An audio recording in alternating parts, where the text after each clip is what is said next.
Bon les amis, dans la série, l'Union européenne nous fait bouffer des insectes en douceur, et ce n'est qu'un début. Ça y est, c'est officiel. À partir du 10 février, la poudre de larves va débarquer dans nos aliments. On parle de pâtes, on parle de pain, on parle de fromage, gâteau, tout y passe. Et comme d'habitude, on vous l'impose sans même que vous ne soyez informés. Voilà. Oui, c'est la démocratie, c'est comme ça, de quoi tu te plains? Alors, il y en a qui m'ont dit dans ma dernière vidéo, quand j'en ai parlé, ça fait longtemps que c'est là. Non, mais d'accord, mais est-ce qu'on a le droit quand même de dire qu'on nous impose des choses qu'on ne veut pas? J'ai pas envie de bouffer des vers, quoi, ni des poudres de larves, d'accord? Donc je le dis. Est-ce que c'est autorisé, ça encore ou pas? Alors le timing est parfait, hein. Pendant que tout le monde était occupé par l'investiture de Trump aux États-Unis, l'Union européenne a discrètement donné son feu vert à la mise sur le marché d'une nouvelle farine d'insectes issue du Tenebrio molitor. C'est un charmant petit verre de farine, rien de méchant. C'est plein de protéines, au contraire, c'est pour ton bien. Alors comment ça va se passer concrètement? Eh bien c'est simple, 4 grammes pour 100 grammes de pain. Donc, quand tu prendras 100 grammes de pain, tu sauras qu'il y a 4 grammes de poudre de machin truc molitor. Et ça ira jusqu'à 3,5 grammes dans les gâteaux. Donc quand tu mangeras un gâteau, tu dis c'est bon le verre de farine. Bref, alors officiellement la présence des insectes devra être indiquée sur l'emballage.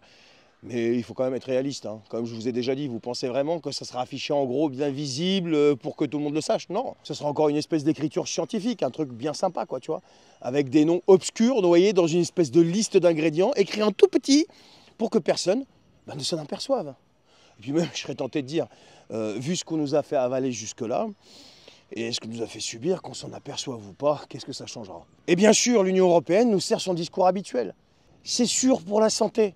C'est plein de protéines, c'est bon pour la planète. Ben oui, mais tu comprends, c'est comme autre chose qui nous a servi avant. Et si vous osez émettre un doute, ben vous êtes un complotiste, un réac, un ignorant.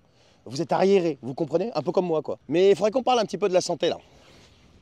L'Autorité européenne de sécurité des aliments elle-même reconnaît quand même que la consommation de protéines d'insectes peut déclencher des réactions allergiques.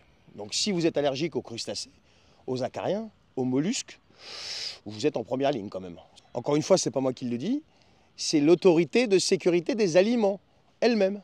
Alors ce n'est pas une première, il y a le grillon domestique, le grillon migrateur, le petit ténébrion, j'en ai déjà parlé dans une vidéo, qui ont déjà été autorisés ces dernières années, et ils sont en train de nous habituer tout doucement à cette alimentation dite du futur, sans jamais, bien sûr, nous demander notre avis, puisqu'on est des gros ignorants, tu comprends? Alors à ton avis, pourquoi ils font ça? Eh bien parce que l'objectif, en fait, c'est réduire la consommation de viande, forcer l'adoption de nouvelles protéines, de nouvelles sources de protéines, et préparer l'opinion à un changement radical de son alimentation. Mais moi, je vous le dis, j'ai pas envie qu'on m'enlève ma côte de bœuf, c'est clair? Mais posez-vous quand même la question, est-ce que c'est vraiment une super avancée? Pourquoi est-ce que c'est toujours fait en douce? Et pourquoi ils ne laissent pas le choix aux consommateurs avec une transparence totale? Parce qu'en réalité, je suis sûr que tu fais un sondage au niveau européen, mais les Européens n'en veulent pas.